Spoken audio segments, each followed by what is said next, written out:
Okay.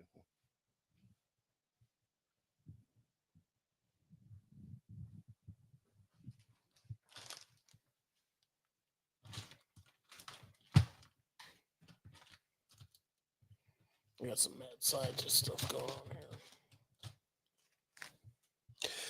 Welcome, everybody, to another edition of Tackle Shop Live.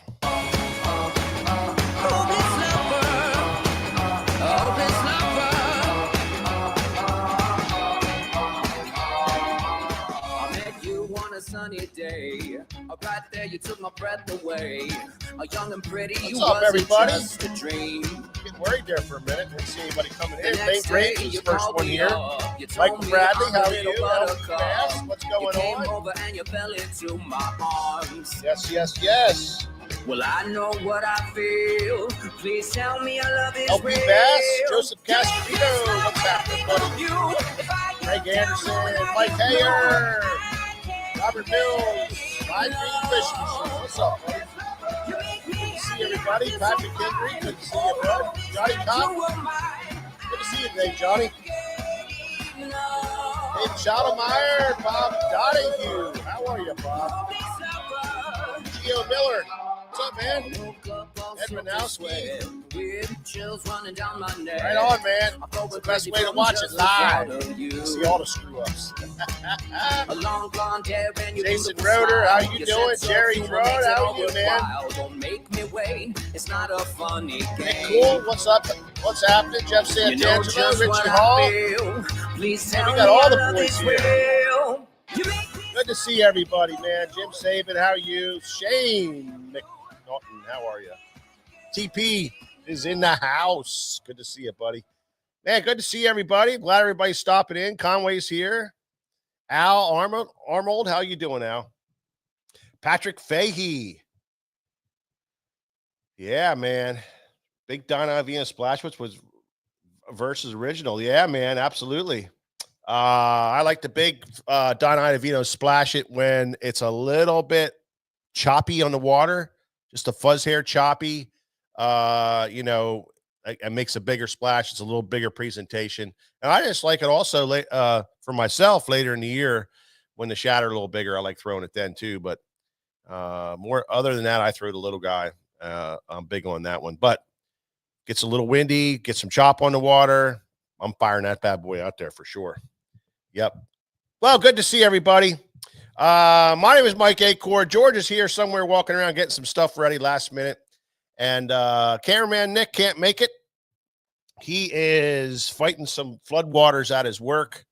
They got flooded out here in this rainstorm. We had a terrible rainstorm come through here, and he got flooded out on that one. So Nick's not going to be here tonight. But we are Tackle Shop Live. We come at you every Thursday night at 7 o'clock. Here's George. And, man, we love talking fishing. We love talking tackle. And we throw in some tournament talk, and that's what we do here. But great. We have a great time, and it's always good to see you guys stopping in and checking us out, as you always do. Fished a tournament this weekend down on the Conowinga Pool. On Sunday, extremely hot. And,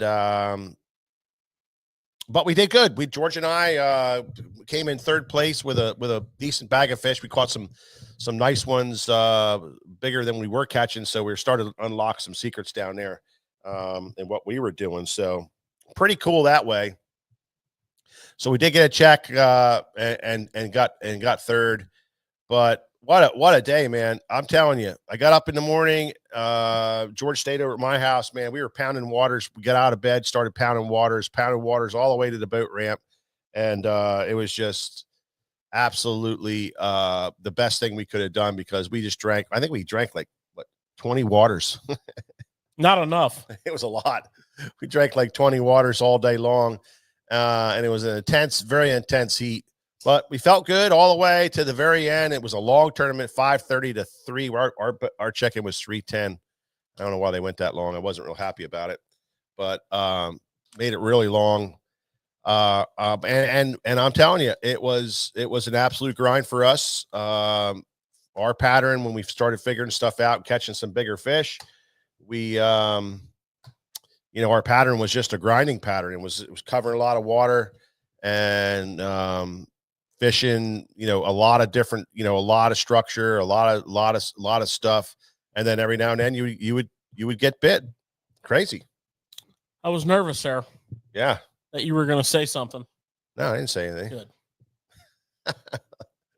Doesn't matter. It's not going to work next time. Of course not. But it might work, before we die of old age. But it was fun. We had a good time. We caught fish on spinner baits. We threw a lot of top water. We buzz baited a lot. We had a couple blow ups, but nothing, no takers. Threw a frog around a little bit. And George was flipping. He was flipping the Nori's front flapper. I like that bait. And that bait, I'm telling you, it's a creature bait, but it's a little morsel, a little small presentation. And that thing was getting bit good. It was he was catching fish on that pretty regular. So but we had a nice limit. Good day on the water. And I'm looking forward to the next one. Also want to throw at you guys, don't forget, coming up September 20th is the biggest kayak tournament on the Susquehanna River ever.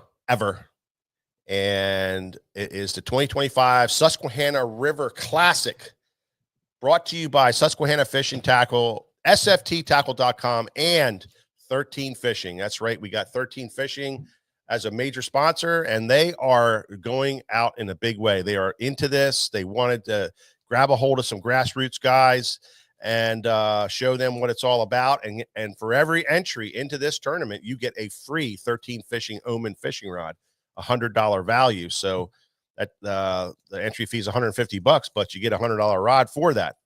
That's the way we like to roll, and that's what we worked out. And so it's just something great. It's going to be a great tournament. All the information is on TourneyX or on our website. You can go to our website and look up events, and you'll see all the information there. If you have any questions on rules or whatever, it's all right in TourneyX. The rules and everything are right in there.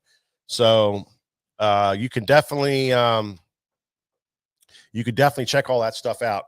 We're just happy to do it. We wanted to get more involved with the kayak arena and get involved more with the tournaments with those guys, because we have a lot of great customers, kayak fishing customers that are freaking serious. These guys are super hardcore fishermen, and they're dead serious about it. And they're the kind of people we want to be around. And it's also, a tournament for people who just want to get involved. So it's going to be fun. It's going to be a great time. It's going to be something that everybody's going to want to fish, and it's limited to 150 boats. So don't screw around and get signed up. We're already halfway there, and we want to keep on going. We want to keep this thing rolling, and we want to get filled up. So don't lag around and miss out. Make sure you sign up, get her done, so we all know who's coming and we can get prepared for this thing. All right. I want to see the big time kayak gun showing up. I want to see all. I talked to Fluke Master. I told you that. Yep. This is my weekly shout out, Fluke Master. Come on, bro. I want to see you, man. I want to see you up here going for it, and bring your crew with you. Yeah. Bring the crew with you. Well, it's just exciting. We're very, very excited about it. It's going to be a great event. And we're just bringing the kayak community into our open arms. We wanted to do this for a long time, and it worked out great.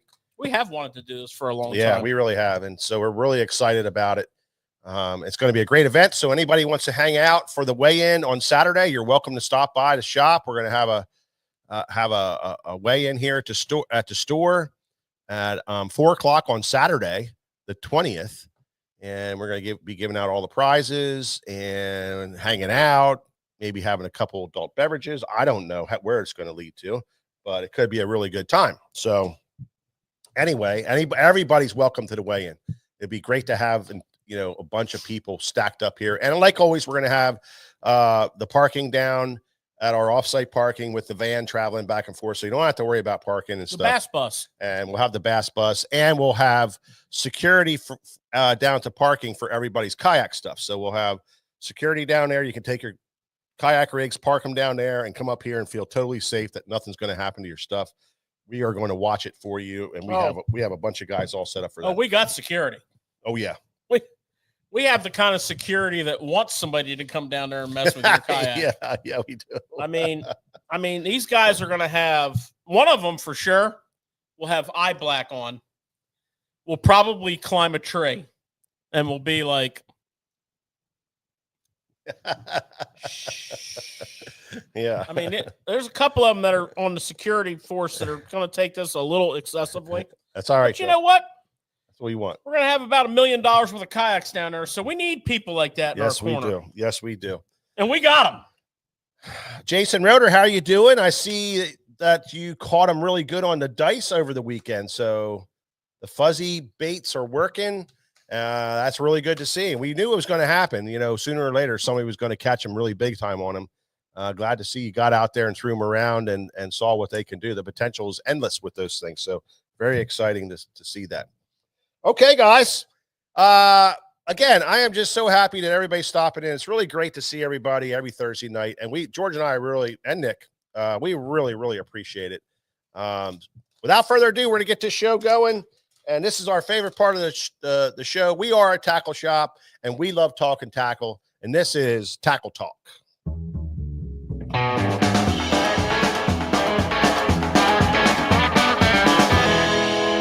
Yes, sir. Yes, sir. Yes, sir. We love talking tackle. We are a tackle shop.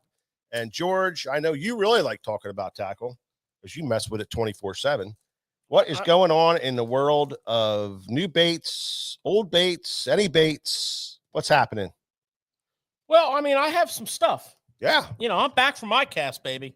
Yeah, and I've been noticing, you know, you're hanging all kinds of new pegs, you're making all kinds of new back tags, you're hustling around the shop, making room, trying to figure out where to put all this stuff, but stuff's starting to come in. Yeah, large quantities are on the way. Yeah. The trucks are rolling. Trucks are rolling.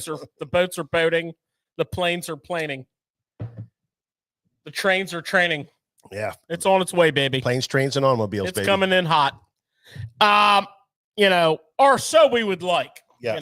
The truth of the matter is, and we had so many questions today about iCast releases.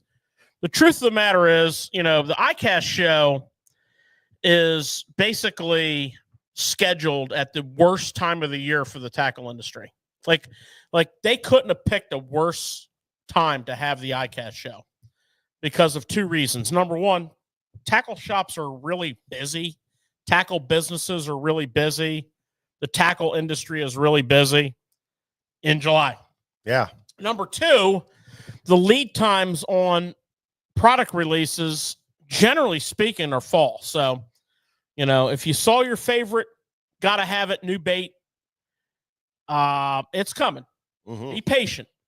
It might be October, it might be November, but some of it's here now. Yeah, and, or it might be something that's here or on the way. Yeah, so we're going to talk about the stuff that's here and now and some of the nuances to it. Okay, so first of all, we're going to start off with the new Curado 150M. Wow, super excited about this reel. That 150 size is like a perfect size for everything. Not too small, not too big. Just an awesome size reel. Well, it's interesting because, you know, we had the 150 MGL, the Curado 150 MGL, which came out a few years ago, and it was just spectacular. It had the MGL spool. And for those of you who aren't totally familiar with, you know, Shimano's nomenclature, they have several different spool materials and sizes and constructions that they use in various reels. And it's kind of based upon how heavy or light the spool is, however you want to look at that. And the lighter the spool in all bait casting reels, regardless of brand, the lighter the spool, the more performance casting wise you're going to get out of your reel. Absolutely. Because, think about casting a bait caster. It's kind of like your reel is sitting here static. The spool's not turning. And, you make your cast, and the most energy that lure is going to have to pull line off the spool is the second you make that cast. As that lure leaves, as you release the spool and the lure launches, that launch in that first third of that cast is the most power that lure has, the most velocity. That's the word. Mm-hmm. Yeah. And after that, every inch it travels, it dies. So if you think about that, anything that hinders that path, is what reel designers are trying to get rid of. For most reels, not some big bait reels, none of this applies to. But, if you're trying to cast something small or something medium, or if you're doing a lot of like underhand flipping type fishing, if you're interested in long distance, the lighter the spool, the more advantage it's going to be for you. You're going to be able to do what you want to do more efficiently. So now we have the MGL3 spool. So this spool you'll find in the really higher end reels that they have, like Bantam, which has an MGL3, which means it's a thinner wall, lighter spool. Right. And generally they narrow it up a little bit and they deepen it a little bit so they can still have decent line capacity. This reel is designed to do like 80% of what you do with a bait caster. Okay. This is not the reel you choose for, big baits. Yeah. Bombing like 10 XDs or something like that. Big heavy line, swim bait type stuff. This is an 80 to 90% reel. This is your Swiss Army knife that you're going to use on most of your rods. And this is spectacular. Can you feel this? Let me get, now you can. Feel-o-vision. Look at that. This thing is now this is $209.99.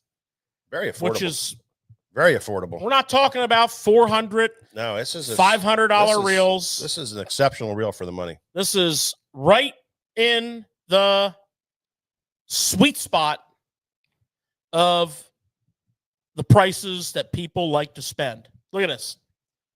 I know you can look at this. It's incredible. So we have the MGL3. So for example, if you spool this reel up with 12-pound test, mono or fluoro, you're going to get 110 yards. If you put, let's say, like I like to put 40-pound braid on my reel for topwater. So if I was going to put 40-pound braid on here, I'd put a little bit of backing on here, and then I'd put like 80 yards of 4-pound braid on here. If I wanted to max it out with the 40-pound braid, I could probably put like 120 yards of 40-pound braid on here. So I get a lot of line on here, right? Yeah, I have plenty of line. If I like to do some flipping with some 20-pound fluorocarbon, no problem. I'm going to get like 70 to 75 yards of 20-pound fluorocarbon on here. Generally, I'll put a little backing on first, and I'll put like, 50 yards of 20 on here just for flipping. Mm-hmm. So it depends what I'm doing. So I got great capacity for 80 to 90% of what I do. This thing is so smooth. I know you can feel it. This has silent tune. So silent tune's pretty cool. We've gone over it in the past, but you know what? Some of you weren't here. So we're going to talk about SVS cast control, and we're going to talk about silent tune. So first, silent tune. This is going to be fun. Mike, would you bring the camera in, please? Mm-hmm. I'm going to put Mike in here for cameraman's next job. And because we got to get close-ups. So this is your spool. Okay. We're going to hold that by the shaft spool axle here. That's your spool. Okay. Now, on this side of the spool, this is your SVS braking system. The brake shoe part. Okay. And here's the spool shaft, which goes obviously all the way through the reel. All right. So we have tucked down in here. Tucked down in here against the base of the spool is a tiny little O-ring that's nestled into a groove. There you can see it right there in that spool shaft. So that's one. And that is to put a minute amount of pressure on the spool bearing, which is right there. So that little O-ring, when that shaft's inside that bearing, that little O-ring is going to put a minute amount of pressure against that bearing and prevent any vibration during the high-speed rotation of a cast. And then you're going to have another one on this side, which is tucked down in here. And that is for the spool bearing that's on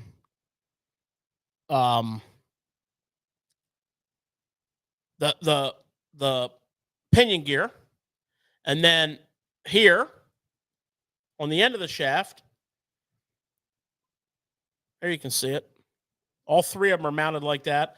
And that's for the spool bearing that's under your cast control cap. So there's a bearing right here. So what that does is that when you cast, there's no vibration. So it's quiet, and it makes for a quiet, smooth cast, a quiet, smooth retrieve, and it actually improves the performance of the reel. And then the SVS tuning, these are our brake blocks, and you can see that they move, like this. So when you cast, the centrifugal force forces them out, and that little knuckle down in there, whoops, right down in there, rubs against that little piece right there. Right there, that little edge. So I can have any number of these brake blocks set, and then I can set this piece here with my dial for more or less braking. So it's called infinity braking. So that explains that to you. That's good stuff right there. All right, now for $209.99, remember that, we have a cross carbon drag washer. So this drag will never chatter. When you hold that spool and turn that handle, it's like butter.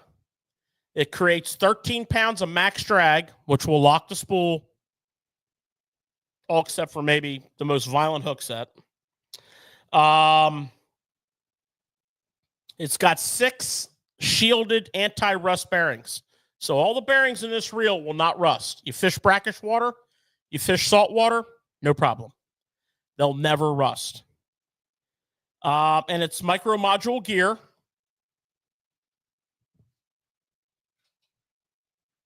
So micro module gear has the real fine teeth on it. Here's a drive gear. Real fine teeth. Now your pinion gear sits on there like this.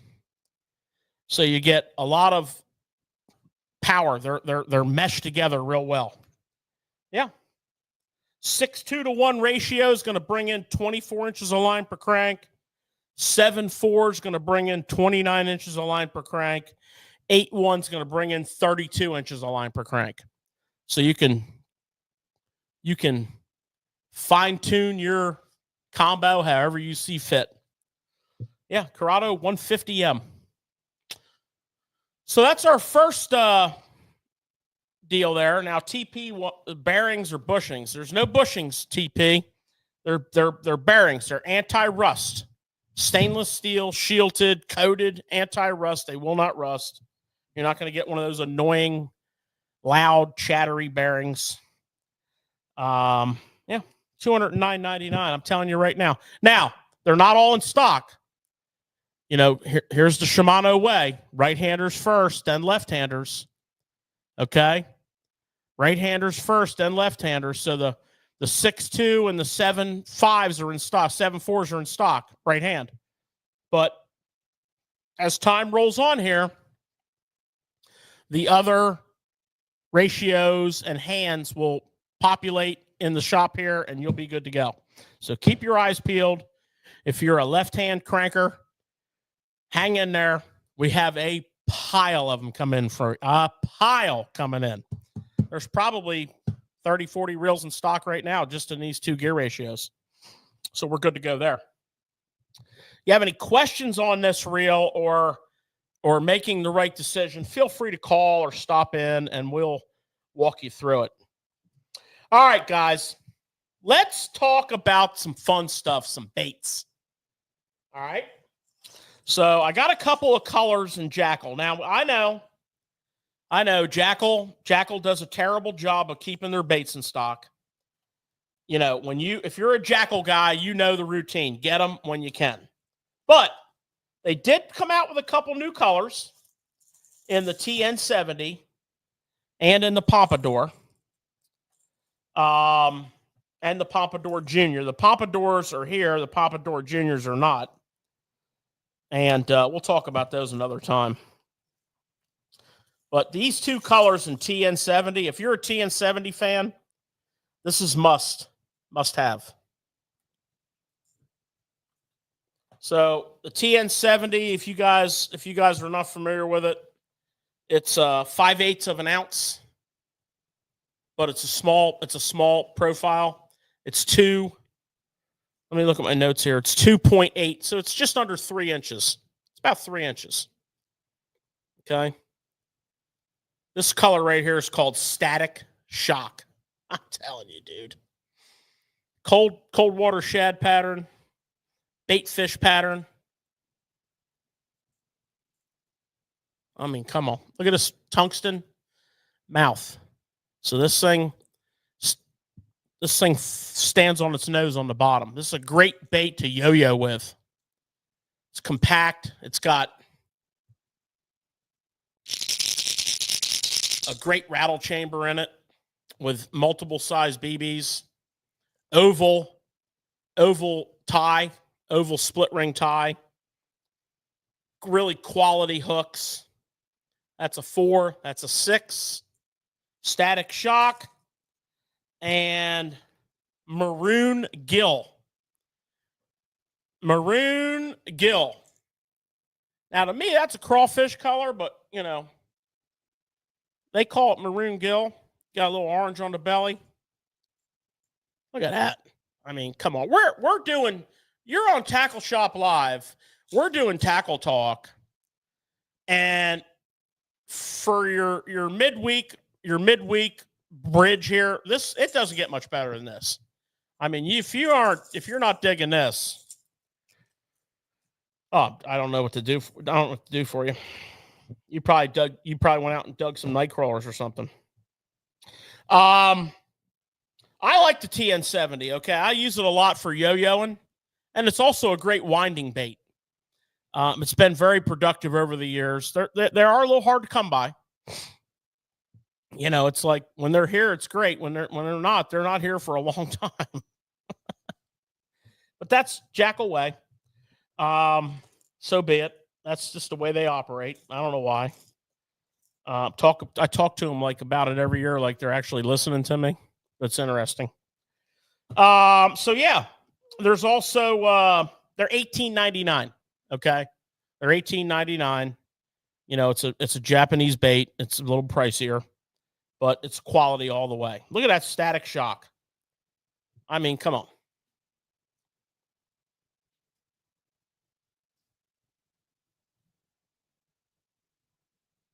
Look at that thing. Ridiculous. And look at that maroon gill, which to me is a crawfish color. as I've said. Awesome. Okay. So that's the TN70. Go on the website and check out, if you're a Pompadour fan, I should have got some ready for the show, but I didn't. There's 2 new colors of Pompadour. And wait, I think Mike's going to grab one for us. They killed it. Now, Pompadours are very, very sketchy availability, always. They brought some new colors out.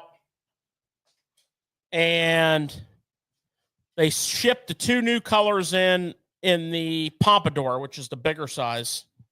But if you don't know what the Pompadour is, we're about to show you one here. This is a great opportunity to expand your topwater game.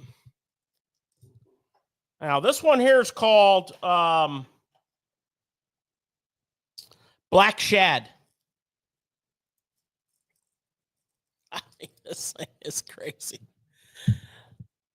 Black blades,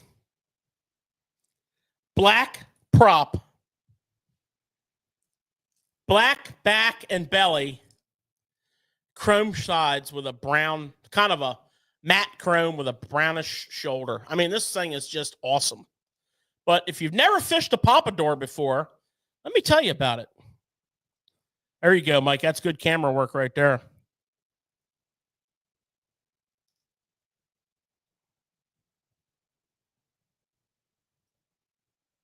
So the Pompadour is like,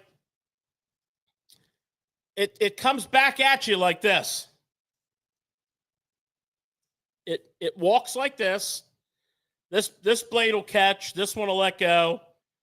Then this one will come over and catch. This one will let go. These have a little bit of a buzzbait squeak to them. So it's walking and it's kind of rolling. And then the props in the back fanning it like this. This thing is a killer big fish topwater. It's very addictive to throw. And you don't want to go undergunned. You don't want to be undergunned on this. You want to have, I like to throw this on 50-pound braid.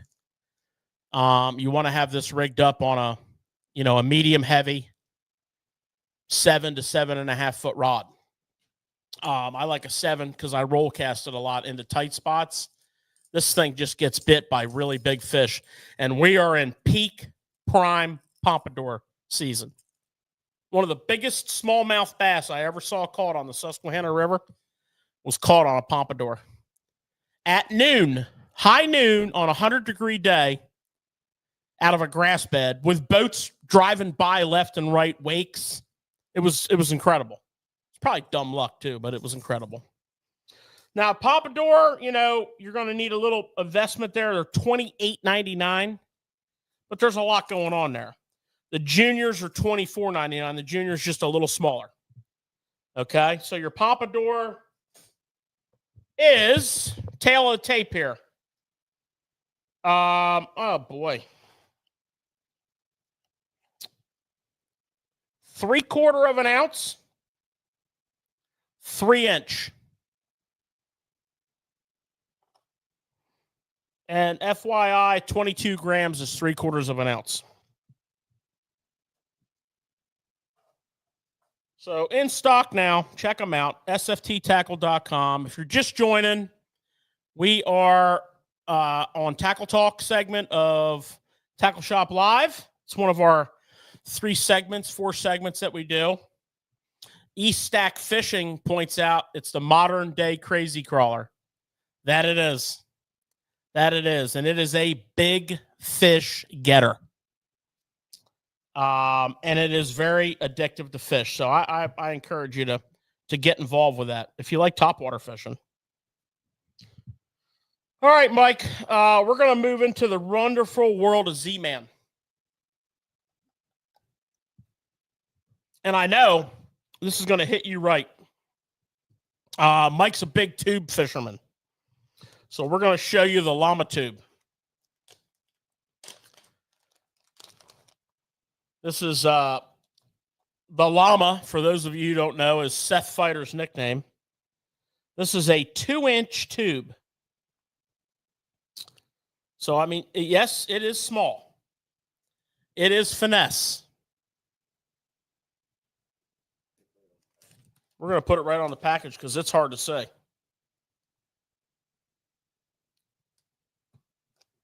How about on this white piece?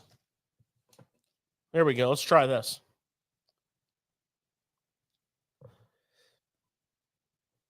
So it's 2-inch. Of course, this color is called the deal. We got the green pumpkin. We got the pearl blue. A couple things that are interesting here, people. This is a Laztec, okay? So check this out. Check this out. Here is one rigged up with the Llama tube head. So you got the Llama tube head, which has a nice quality I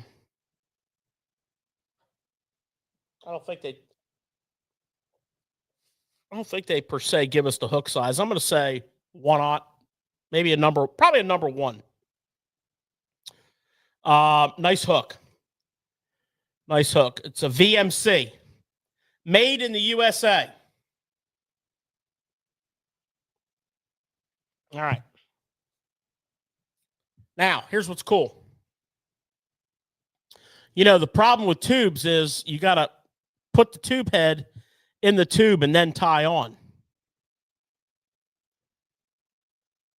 And that's a pain when if you need to put a new tube on, or if you want to change colors. Let's just say you want to change colors. Let's say you're fishing, black and blue, and you want to try the deal, and you got your tube head with it. And any tube head will do as long as it has a taper for my next trick.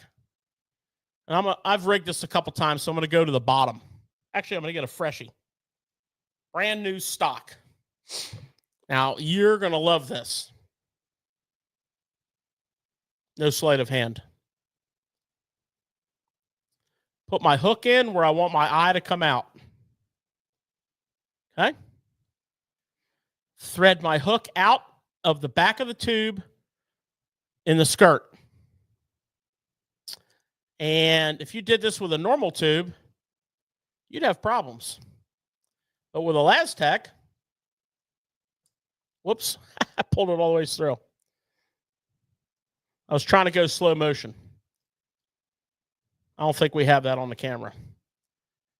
Just pull it up on there like that. And here's the beauty of it.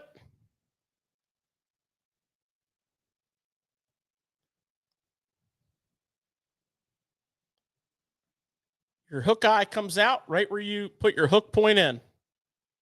And yes, I did screw that up. I was trying to be very impressive here and show you the external rigging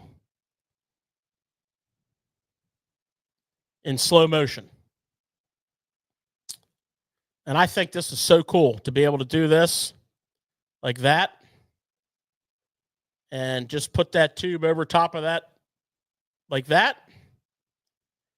And there's just a tiny hole there. And that thing is perfectly rigged up. Look at that. It's perfect. It's perfectly straight. It's perfectly rigged. Now, interesting side note. So I like to fish a weedless tube head. Okay? Check this out. The Llama, and this open hook's fine in a lot of fisheries. If I was up on the Thousand Islands, for example, where the Bass Open is today, I fish an open hook up there all the time. Very rarely do you get snagged that bad. You come out here in this Susquehanna River, you need a weedless tube head. So I'm thinking to myself, how can I do a weedless tube head with the Llama head? And I thought, well, shoot. I fish my TRDs on a weedless TRD head. Let's put it on the white paper. How about if I put a weedless TRD head inside of my Llama tube with the weed guard? That's a great shot, Mike. Is that bad to the bone or what? So that's a 1/10 Z-Man weedless TRD. They don't call it a TRD head. They call it a shroom. Weedless shrooms. 1/10. And I put that wire up inside the tube and popped the wire out. Let me show you. Check this out. So I got my wire. Now, I like those strands to kind of be together, so I just kind of bend this strand over until they're kind of like one strand. And then I just flip that over, just like I'm going to do an old school tube. With the shroom head.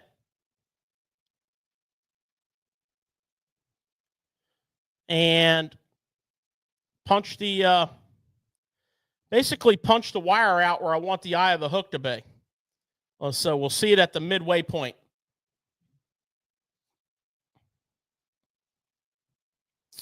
Okay. And now,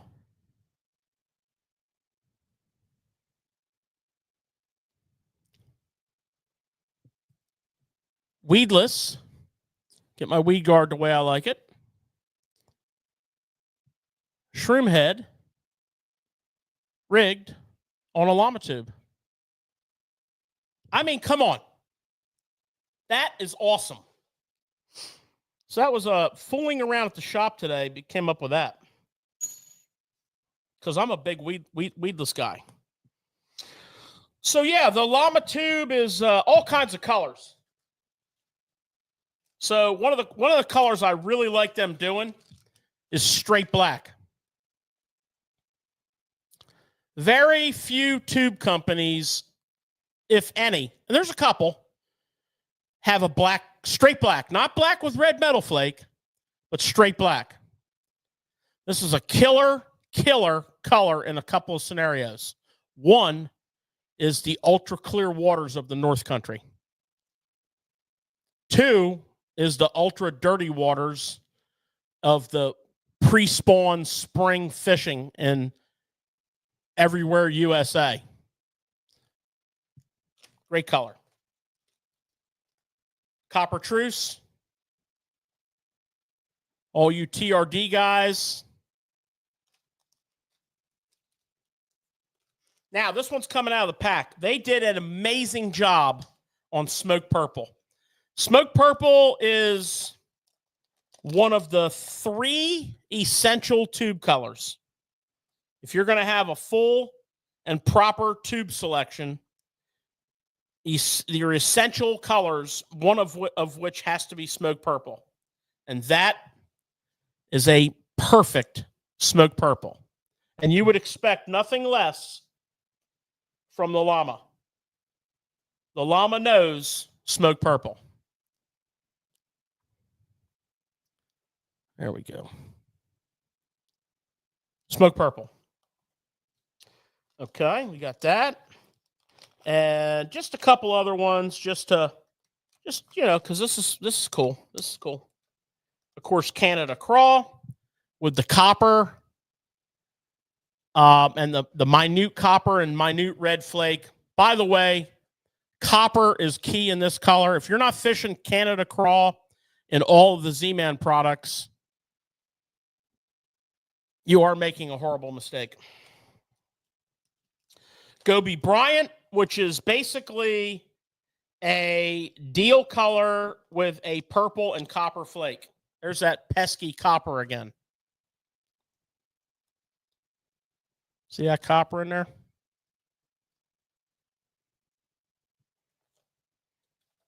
And then this one's not too hard to see. Siren. I mean, we've all seen Zona and the Llama fishing all over the country, catching giant smallies on Siren. Well, now he has his own Siren. Llama tube, ladies and gentlemen. Llama tube.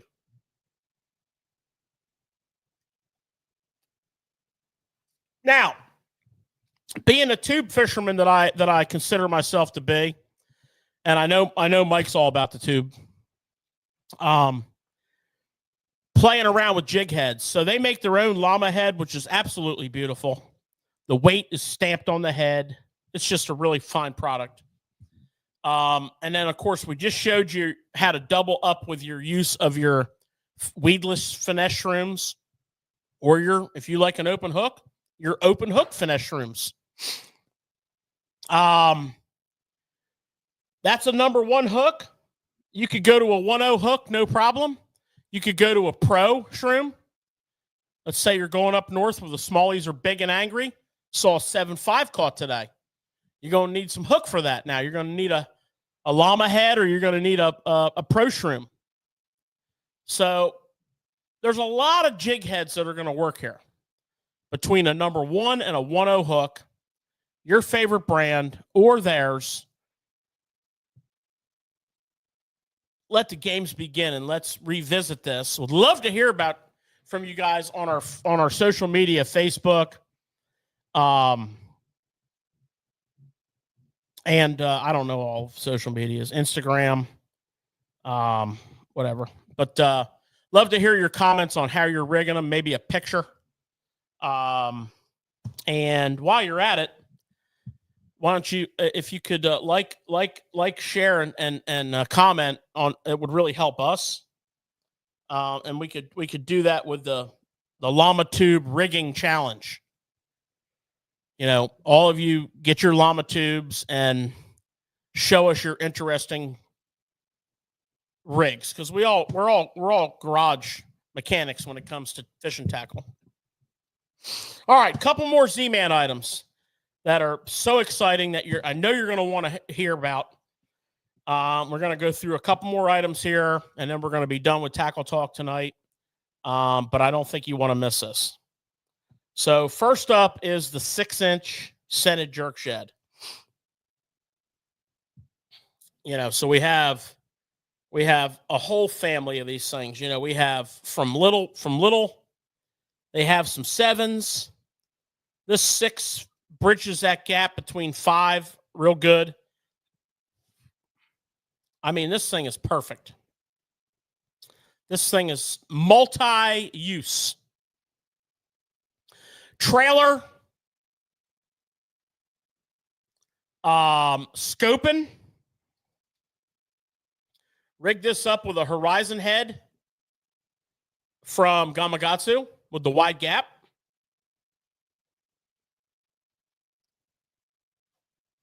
See that wide gap hook on that horizon head? That is the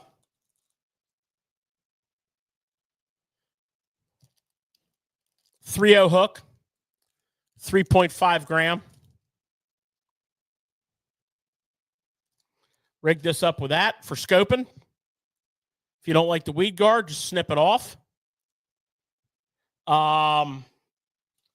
Rig this up. You know, if you're up north right now and you're around smelt and perch, you're on Lake Champlain, you're on the Thousand Islands, you're on Lake Ontario, Lake Erie, any one of those Finger Lakes, Lake St. Clair. The boys are going to Lake St. Clair next week with the Elite Series. You get around those big perch, you need a big bait. You need a 6-inch jerk shed. Okay, that's just how it goes down. Elastec. You know, we've been going on and on and on about the 6-inch Zoom Super Fluke and how awesome it is. How about fishing this with the ZWG hook?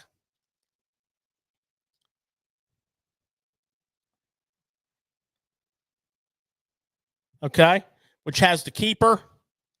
Once you get this thing rigged up, you're good for the day.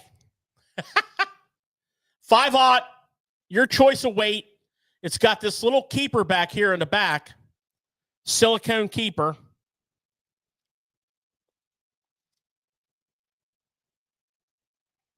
That you slide up against the underside of this bait to keep this hook from moving down or up. You know, it won't come up.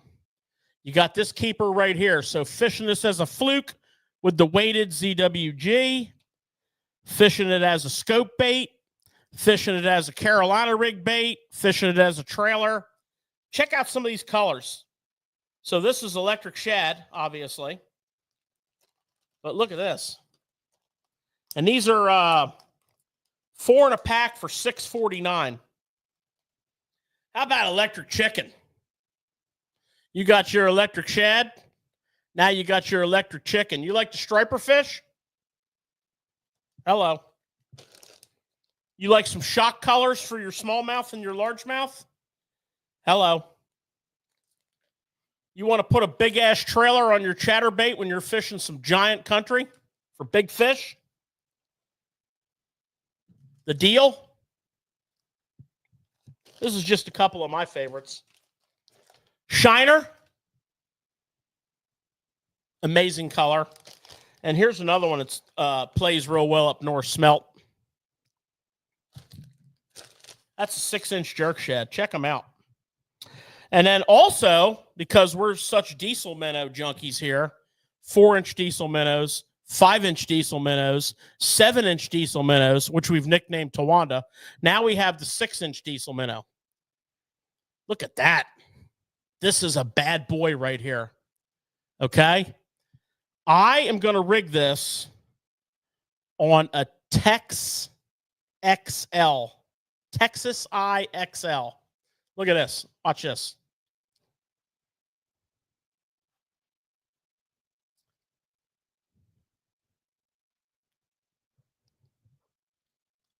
It's got the chin lock. It's got the chin lock port on it. You got to take your time now. Take your time. Work that up over there. Give it a little stretch and a snap like that.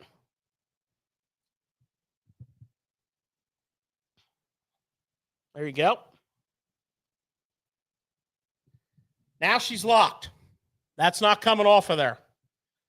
And then just text pose it.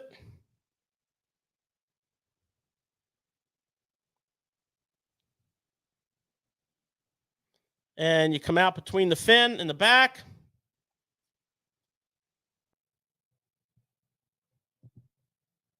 Like that. Your hook point's kind of protected by that fin. Now you have free swinging. You can swim bait this thing with this Texas XLI. Look at that big eyeball. This thing's free swinging. It's rolling. It's boot footing.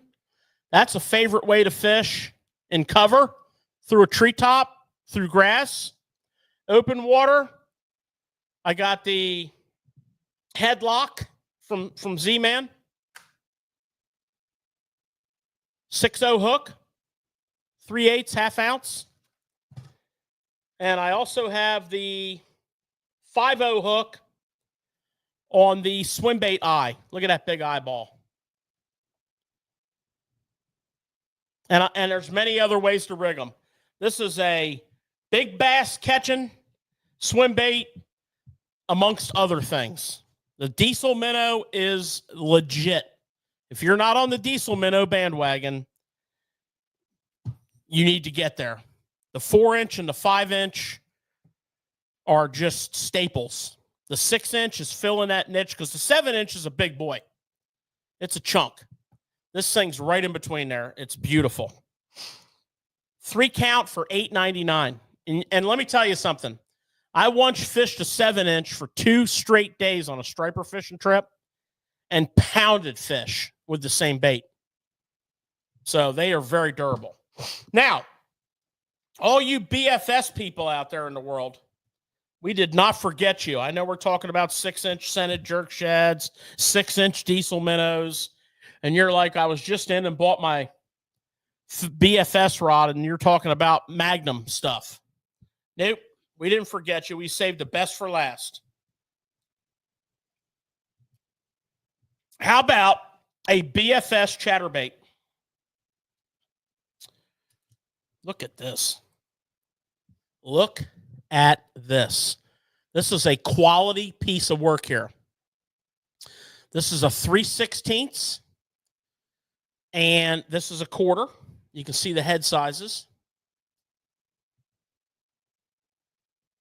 1/4. 3/16. Look at that. Look at that. Look at these blades. This is the Chatterbait Micro Max. Look at that. $7.99. It's got a number 1 hook, and it's tied. That skirt is tied. Okay. Look at that. Now, I was playing around a little bit today, thinking, how am I going to trail this thing? And I'll tell you, I got a couple of great ideas for you. First of all, the drop kicker.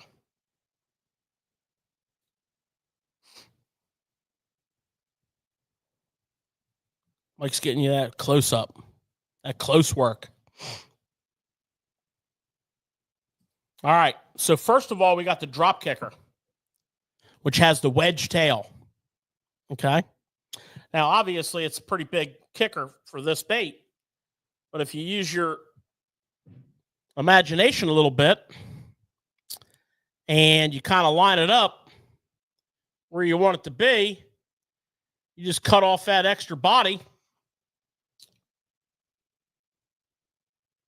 which I'm going to rig up here for you, and I'm going to show you all the benefits.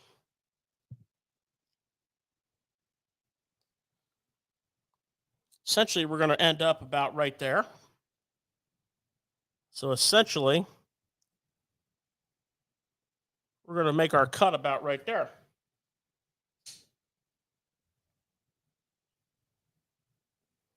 Okay. Now check this out. It's really easy to get this stuff straight too, because you're going to kind of measure it. You're going to see where you want your hook to come out.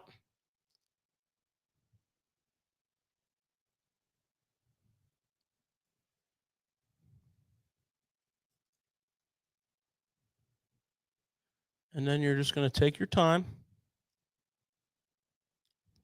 Rig that up. Now, sometimes getting that Elastec over those keepers is a little tricky.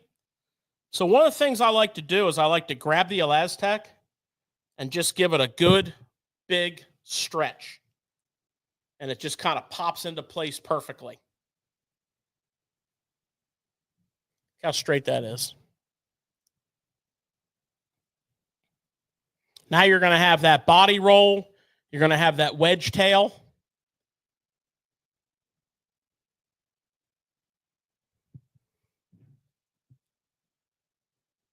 Bad to the bone.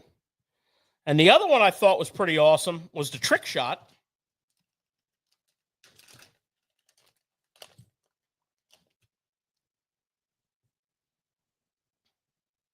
And I love black and blue and green pumpkin. I'm all about it. So I got the trick shot from Elastec, from Z-Man. This is an awesome drop shot bait. And just showing the multi-function of these baits. So I'm gonna kind of like hold that together. I like the trick shot right out of the pack. And I love black and blue and a green pumpkin combo. That is a confidence color. I also like the reverse of that. And again, take your time. Rig that up. Come back into there. Don't fight with that. Just grab a hold of that. Stretch the hell out of it like that. Look at that. Snaps into place every time. 60% of the time, it works every time. Look at that.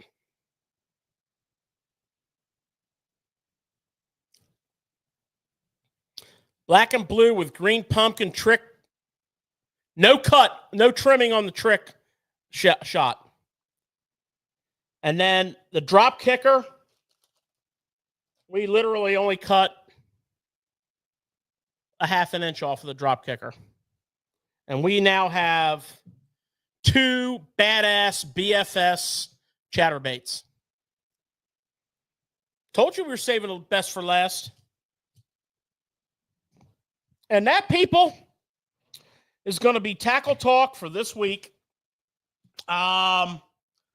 Remember the Curado 150M? I'm big on that. I'm high on that. I got high ratings on that. And then of course the Jackall TN70. Any questions you have with any of this product, any fishing tackle questions, give us a call, stop in. And yeah, that's one of our most favorite segments of the whole dadgum show. Absolutely. Of course, we like our topics too. We love tournament talk as well. Absolutely. What do you think, Mike? Well, one thing is when you get on the website with this time of year, there's a lot of new stuff. So a lot of this stuff in our website we put under new products, and then when you go to that product line, we have the whether it's a new color or a new size, it's highlighted with a red new on it, so you can differentiate kind of what came in hot from iCast. It's going to have a little red new on it in the menu, because the menu might have 3-inch, 4-inch, 5-inch, a new 6-inch, and then a 7-inch. So you'll see where the new stuff is that we talk about on there. It's pretty easy to find and navigate once you know what you're looking for. So that'll do that real good for you. Good seeing everybody stopping in. Paul, how are you doing? Good seeing you, buddy. Z-Man Hooks works best from the 6-inch jerk shad. What size was that, George? 5.0. 5.0. 5.0 hook on that 6-inch jerk shad. That thing's going to be sweet, man. The forward-facing guys, if you're into forward-facing, they like to throw a big bait. Not all the time, but I mean, it's trending, to big baits, and this, I think, really that's why this thing came out.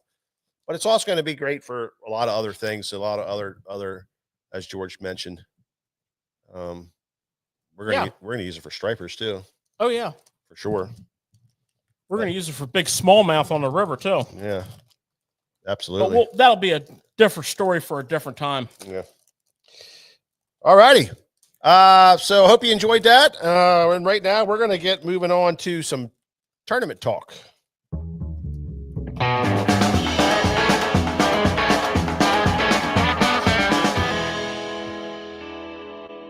Well, you're just all about that board you got there, aren't you? Yeah.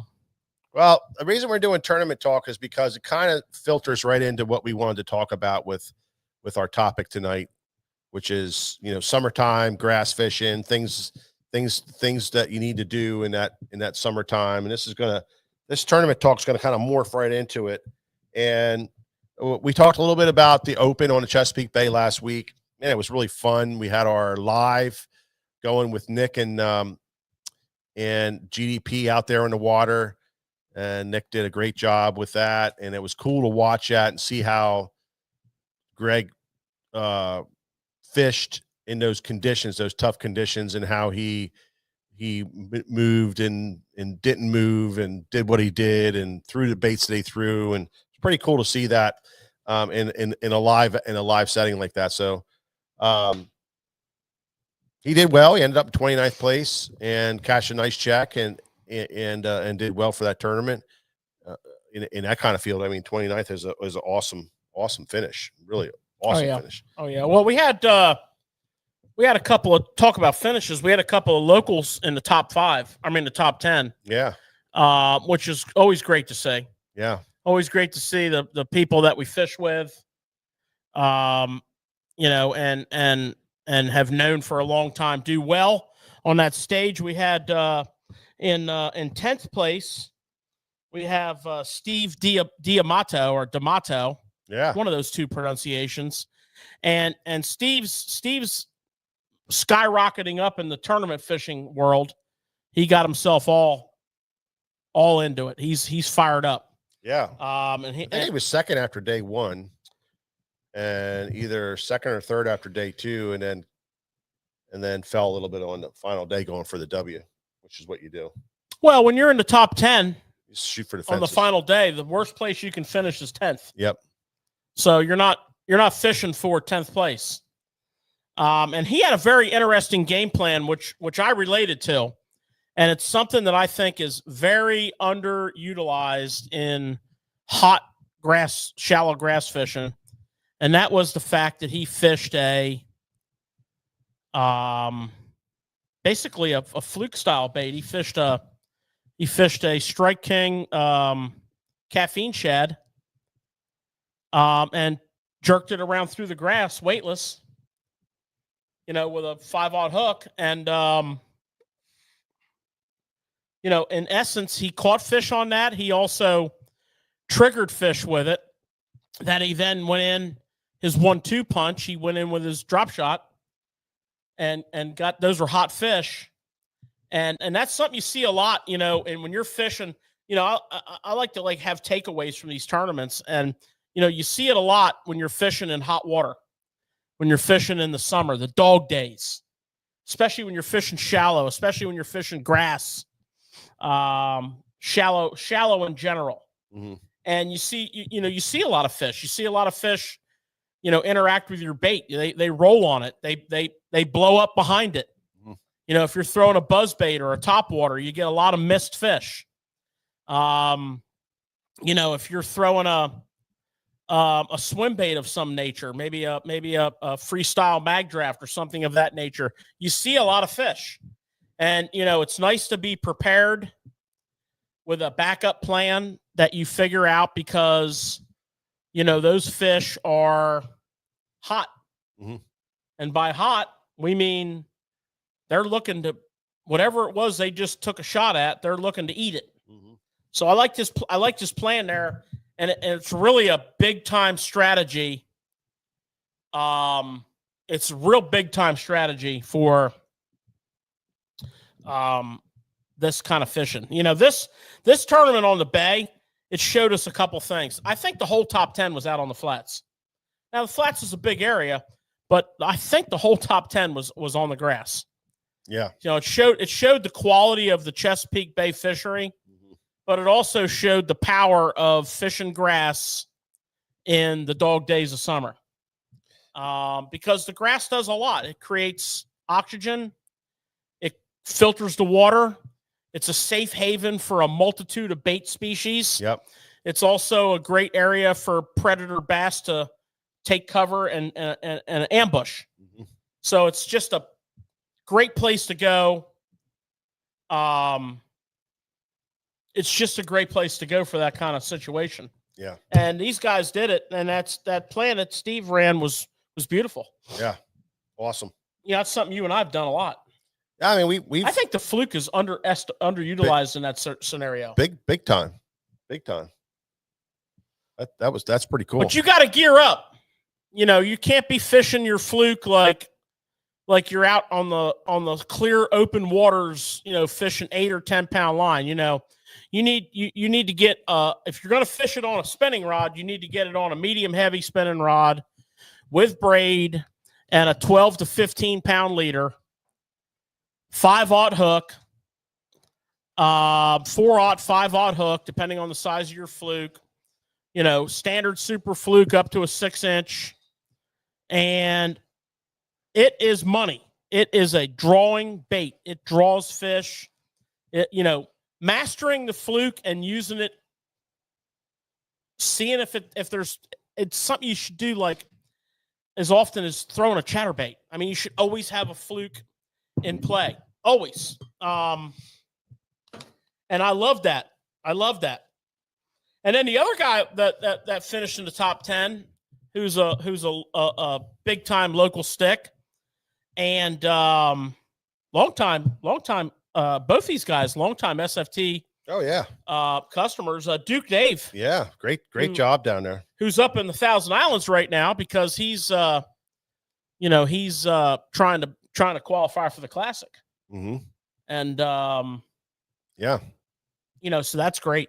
Yeah, he made a good run at it there. That's great. So that's where you're at right now with that. Now, the other things that we learned, and this is interesting because this happened in our own fishing here in the last couple of weeks, is the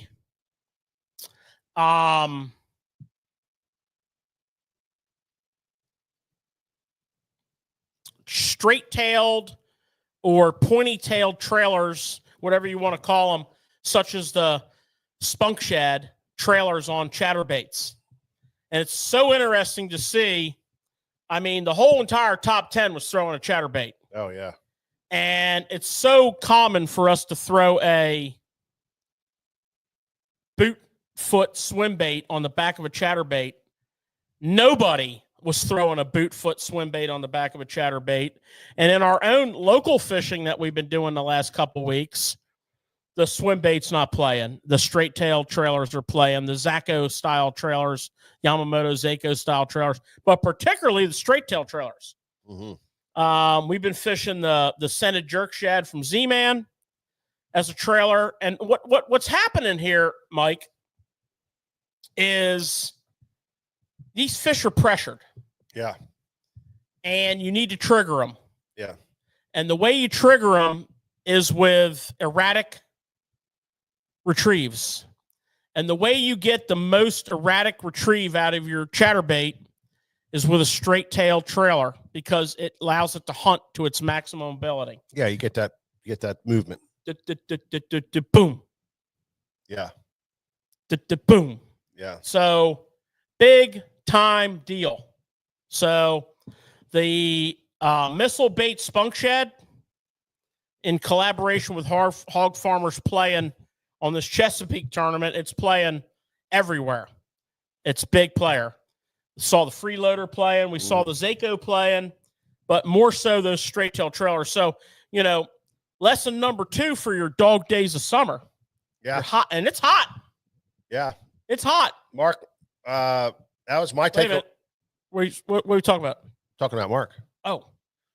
He was saying about I told I told him, I think, that we never put weight on our flukes, and I that's a takeaway for me on this tournament when I read how those guys were fishing them, in that heavy grass, to get it through that grass and get it to bounce around in that grass, putting it on that weighted hook. That's a great takeaway for me, because even when I fished it down there, I wouldn't use it. I'd just snake it through the grass and cast towards open water and stuff like that. But it's a great idea. Great stuff. I didn't see a weighted hook being used. And Diamato, He fished a weighted hook? didn't you say he was fishing on a weighted hook? No. Oh, No, I wouldn't fish a weighted hook in 2 to 3 feet of water. yeah. I thought you said a weighted hook on that. No. If I was fishing the Z-Man scented jerk shad, I would fish a weighted hook, because the Laztec is so buoyant, I would have to overcome that Oh, yeah. with a weighted hook. But no, in that shallow water like that, you don't want to fish a weighted hook. You want to fish the hook and the bait. Here's the deal with this hot water, to bring this home a little bit. Here's what happens. The hotter the water gets, the shallower the fish get, especially grass fish. Mm-hmm. And especially current related fish. They go shallow as the water gets hotter, and they're hunting. They're hunters. They're on the flats. Mm-hmm. They're shallow. They're next to a contour or near a contour, but make no mistake about it. When they're up on them shallow flats, they're up there looking to eat. Yeah. So, that chatterbait, which played on this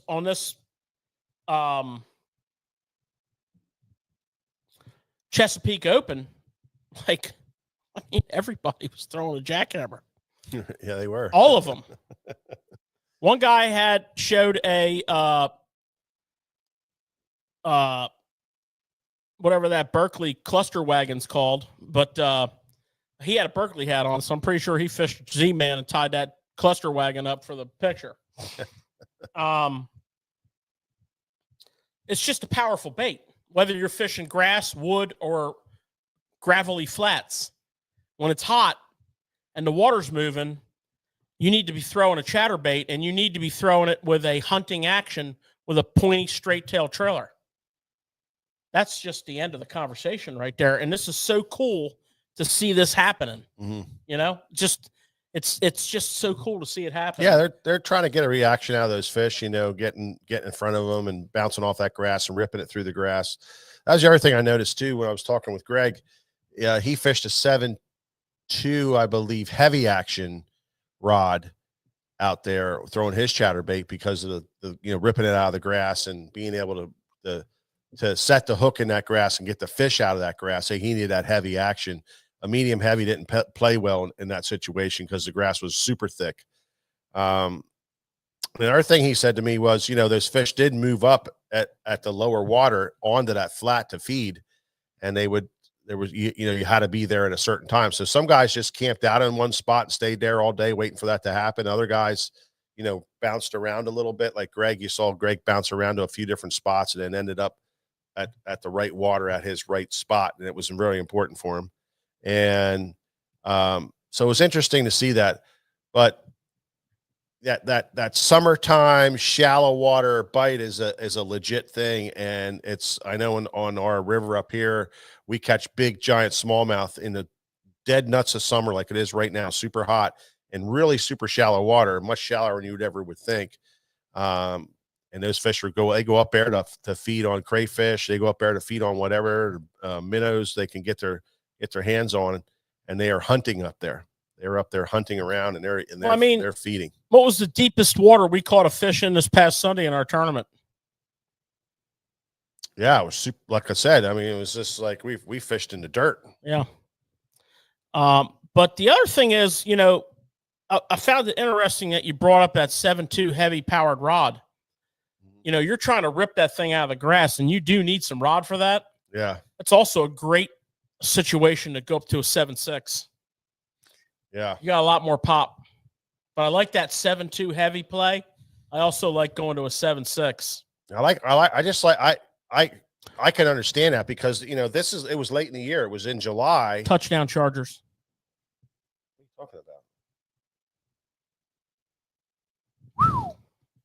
Football season has started. Thank God. Whatever. I'm not that excited about it. Anyway,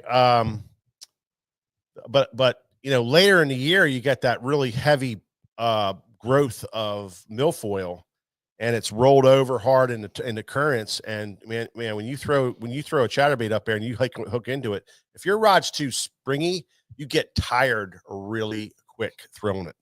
You get really beat up because it just doesn't clean off. It doesn't pop out of it real good. So that stiffer rod, one little rip and you can rip it through and it cleans it off all in one shot. So yeah, well, I'll tell you another little secret to that. In that thick grass, throw it with the grass. Oh, absolutely. You try to throw against the grain if the tide's running. Yeah. Or across the grain. Absolutely. You're working hard. Absolutely. And also inefficient. Very inefficient. Yeah. So that was cool. The other bait that played in that tournament, which I think has been seeing a resurgence in the last couple of years. And I know I've been throwing the heck out of a spinnerbait the last few years. And we saw the spinnerbait play on 2 top 10 finishers. The spinnerbait before the chatterbait, everybody here would have been fishing a spinnerbait. The spinnerbait was the deal. And the other thing I found interesting from this tournament, and we've been experiencing it in our local fishing, is the lack of swim jig play. And I can't quite figure that one out. But I know myself, Mike, our local fishing in grass, our last few tournaments, we cannot buy a swim jig fish. I noticed down here in this tournament here, there was one top 10 finisher showing a swim jig on his lures. And it was a black and blue Hayabusa little Schmitty. And, he said he fished it on high tide, which is interesting because we fish down there a lot. And when you're fishing that grass, one of the best ways to get bit on a big flood tide is with a 1/2 ounce swim jig. So that was interesting. I had a lot of things that making me use the word interesting a lot. Mm-hmm. And then third place guy Dave Frost, he went and did an old Pete Gluzik trick.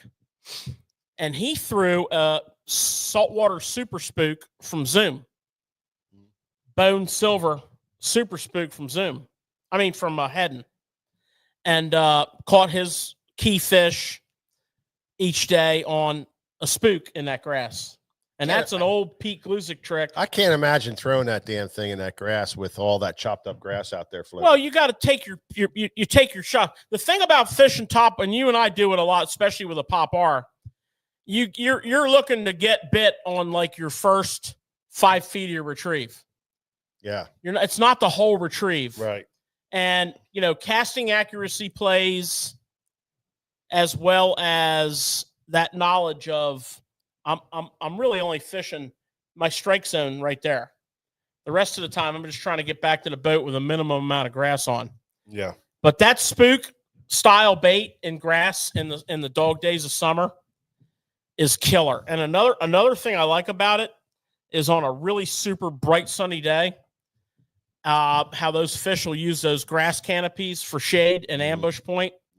And man, you can get some vicious topwater strikes under those circumstances. A lot of times you'll throw a frog, but on a high tide, I feel as though you're better off walking the dog than walking the frog. Yeah. Is what I feel. On a high tide. I like to try that snag proof walker down there at that time. See how that would have worked. I'm just talking about high tide, water over the grass. Yeah, that's what I'm saying. Over top of that grass, at high water, and instead of dealing with them treble hooks, you maybe I'll take that noisy walking bait. Yeah. Yep. So that was cool. Those were lessons learned from the Bass Open on the Chesapeake. And now today was the first day of the St. Lawrence Bass Open. Mm-hmm. And if you didn't catch 20 pounds of fish, unbelievable weights, you might as well go home. Now, they're not allowed in the lake in this tournament. And I heard you say that the first place guy is fishing in like some shallow water up there. Yeah, he's fishing 6 to 10 foot of water. Crazy. With a jerk bait. Wow. He's fishing a Vision 110+1. He had a 7.5 today. Yeah. Saw that. 26.5 for a 5-fish limit. Wow.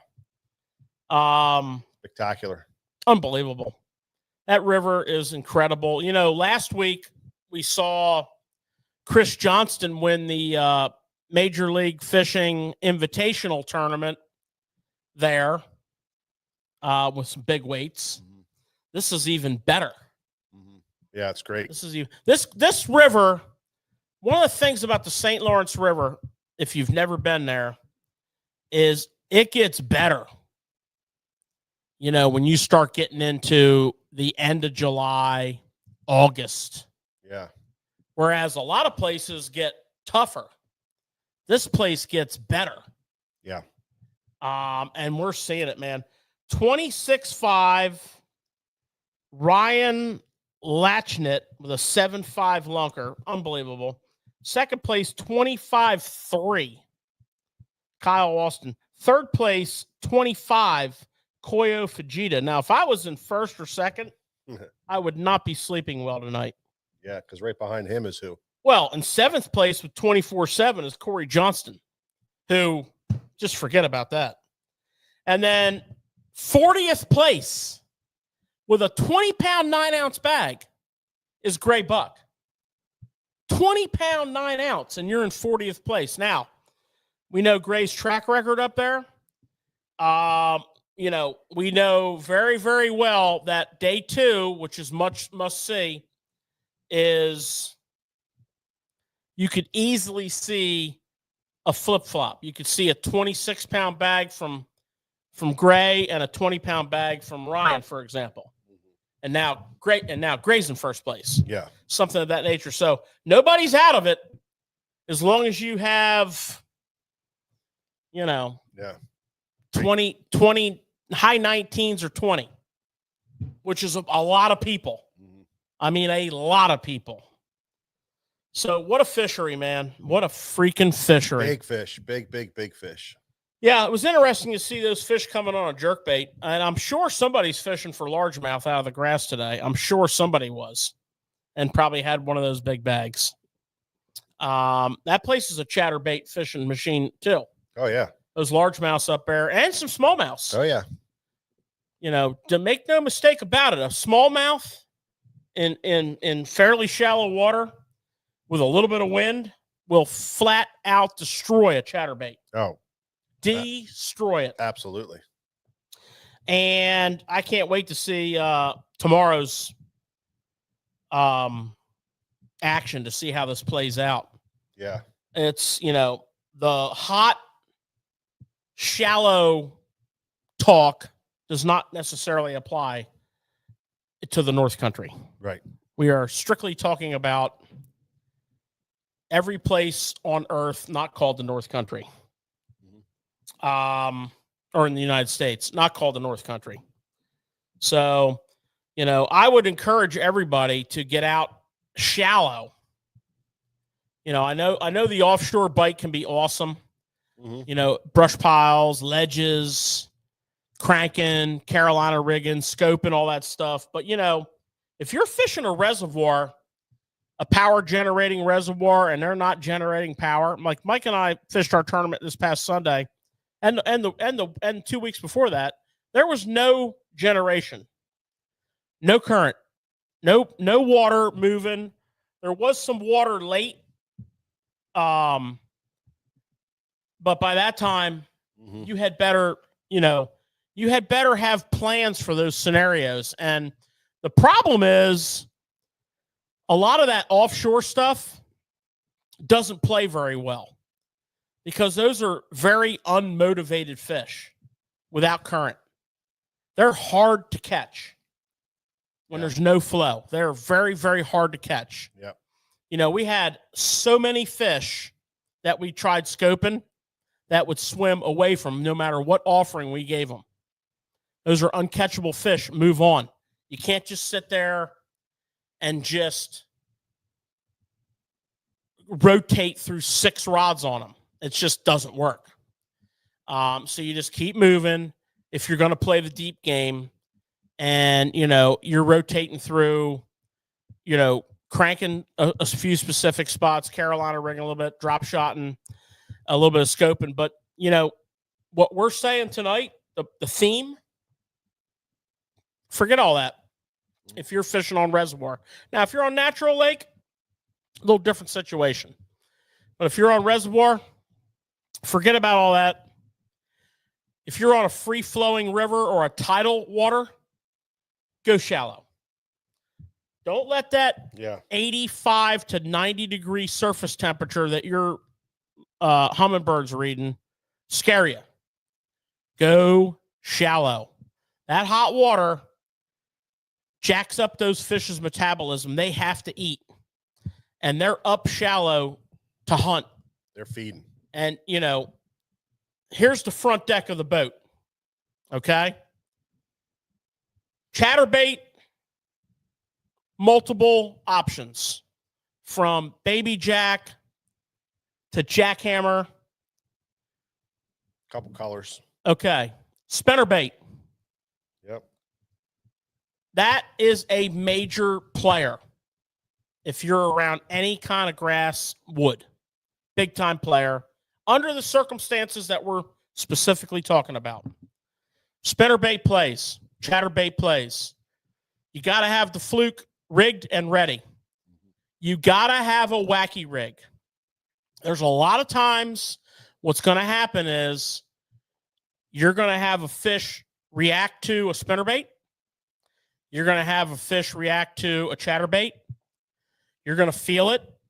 And if you're fishing a team tournament, you tell your partner, throw that wacky rig right behind where my line is.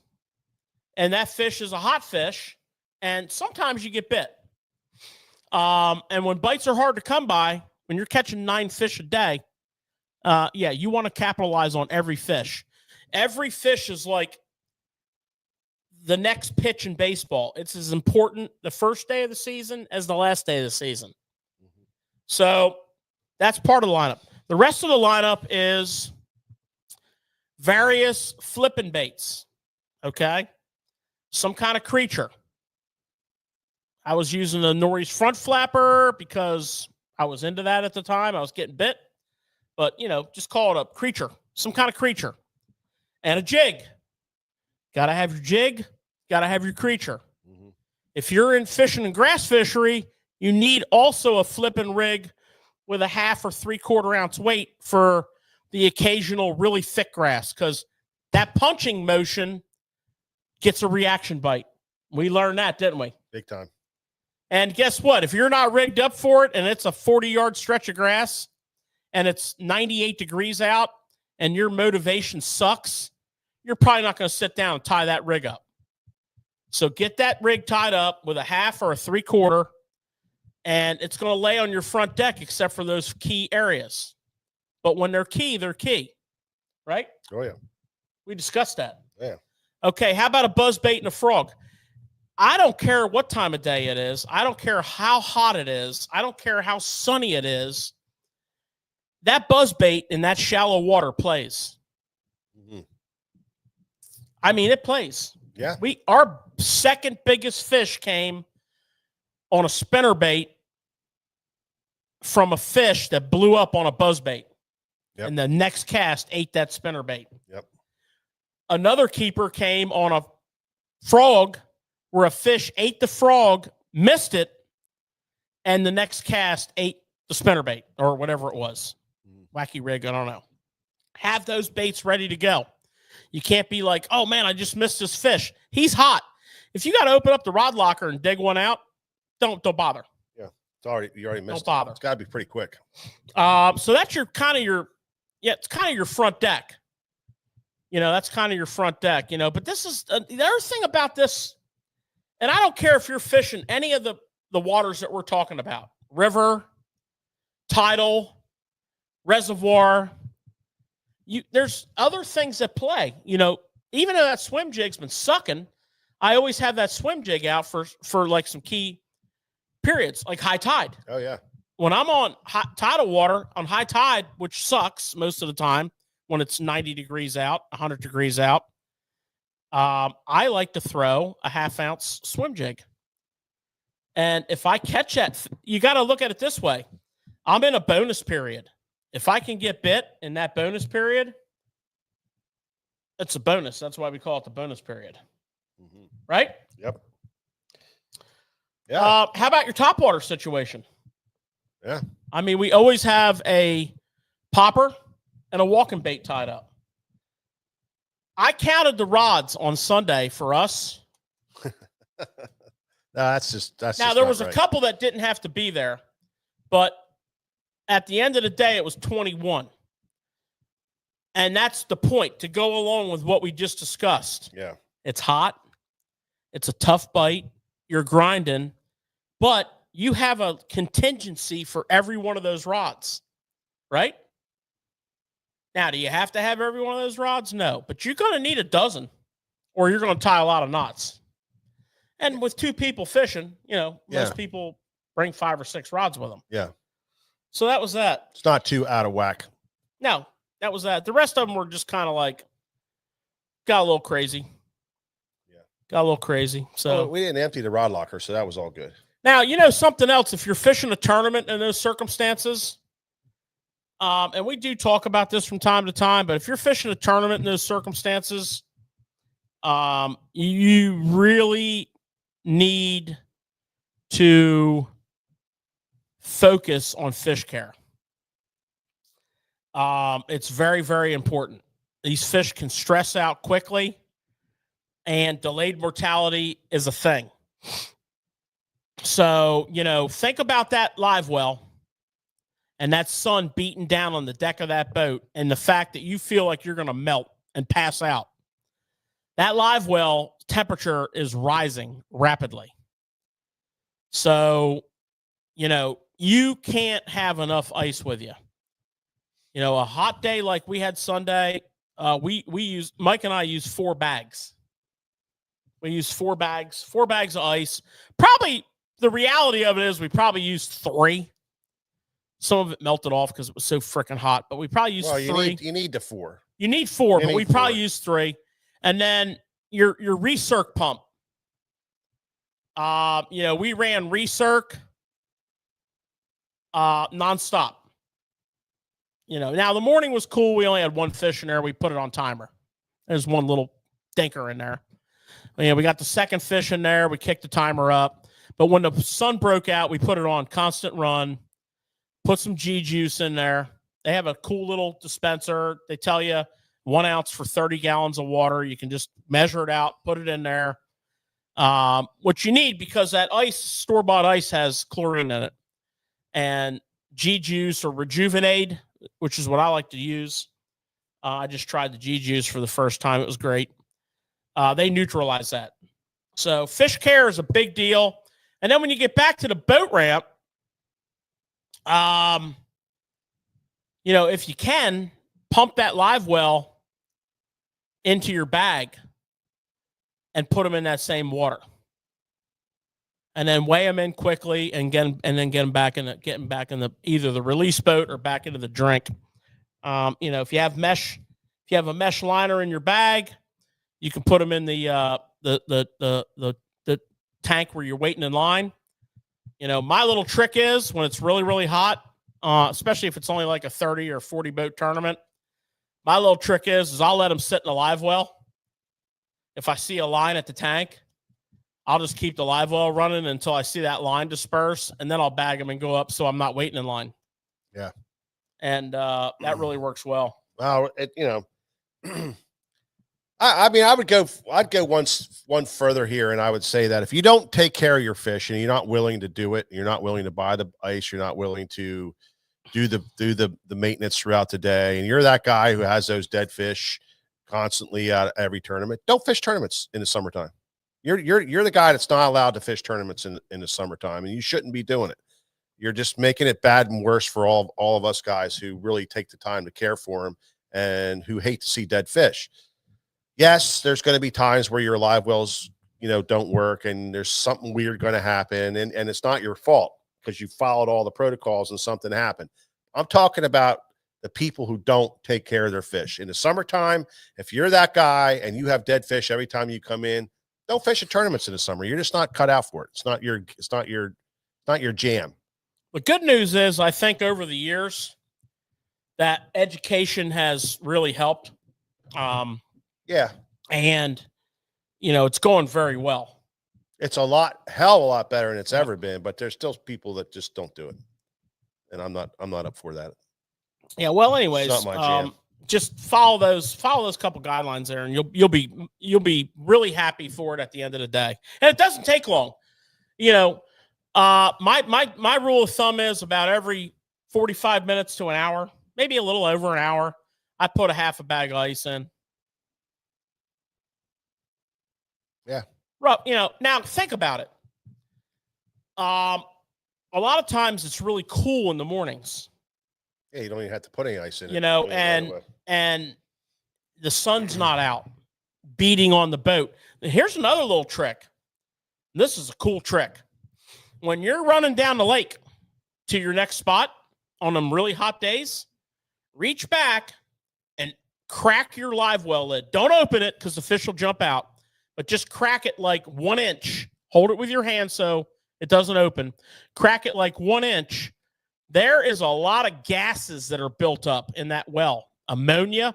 What happens with fish in captivity is their waste produces ammonia.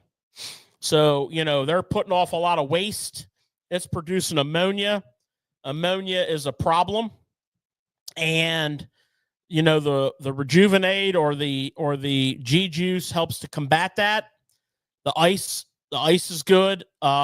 If you sack them up first thing in the morning, really good, and you're going to have a live well full all day. Halfway through the day, pump it out, reload, and start over, just to get rid of that ammonia buildup. Mm-hmm. But when you crack that lid like just an inch, just so the air can flow in there, it gets all those gases out of there, and it's a big impact. A lot of times I'll just be running. I'll just reach back once I'm all trimmed out. I'll just reach back, open that lid up. I'll put my thumb in there and just kind of put it down on my thumb so I know it's about an inch. And I'll just run and just let it kind of air out. And I don't think enough's been said about that ammonia buildup. I don't think enough's been said about that. And a lot of times, Kirk, we don't use that Buzzard Rock tablets, but I mean I'm sure that's a great product also. We use G Juice, and well, we just started using G Juice. We always used Rejuvenate. That's what we always used for years and years. Okay. What else you got, George? I think that's pretty much it for me. All right, guys. Appreciate you guys, everybody stopping by. Don't forget, you kayakers, the guys that are wanting to fish the kayak tournament, get on over to Tourney X and sign up a while. Get yourself signed up. Get yourself on the roster. This is going to be a gigantic event. See what it's all about for your shot at $10,000 for first place and a portion or you're part of $18,500 that we're paying out. So something you really want to get involved with. That's 2025 Susquehanna River Classic coming up September the 20th. So check that out. And that's on our website and on Tourney X for all the information and questions answered will be on there. Glad to have everybody stop by. Really good seeing everybody again. We had a great show. We hope you enjoyed it, and we'll catch you on the next Tackle Shop Live.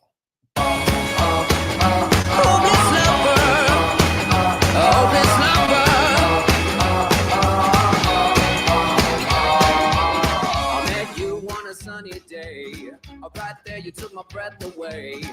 Young and pretty, was it just a dream? The next day, you called me up. You told me I'm your little buttercup. You came over and you fell into my arms.